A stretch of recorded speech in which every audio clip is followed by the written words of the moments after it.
আসসালামু আলাইকুম। আমি মোহাম্মদ জামাল উদ্দিন। আজকে আমরা কথা বলবো গরুর মাংস নিয়ে। আমরা এর আগে গরুর মাংসের অনেক উপকারিতা আলাপ করেছিলাম।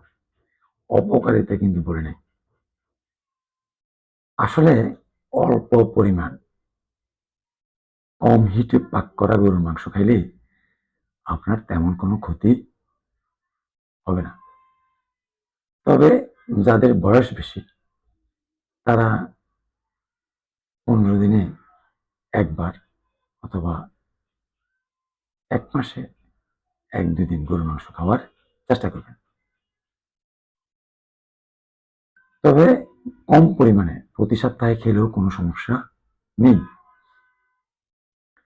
গরুর মাংসের অপকারিতা অল্প পরিমাণে খেলে, আমি আবারও বলছি, যদি অর্গানিক গরু হয় অল্প পরিমাণে মাংস খেলে কোনো ক্ষতি নেই। তবে বেশি পরিমাণে গরুর মাংস খেলে আমাদের কোষ্ঠকাঠিন্য সমস্যা হতে পারে।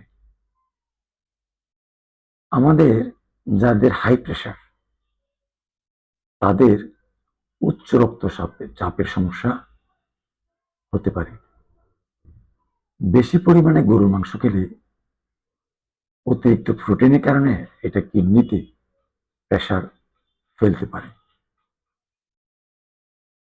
আর যাদের ক্যান্সারের ঝুঁকি আছে তাদের ক্যান্সারের ঝুঁকি বাড়াতে পারে। আপনার ওজন বাড়াতে পারে এবং ওজনের ব্যালেন্স নষ্ট করতে পারে। আবারও বলছি, অর্গানিক গরুর মাংস অল্প পরিমাণে খেলে তেমন কোনো সমস্যা হবে না। সাথে প্রচুর সবজি খাবেন।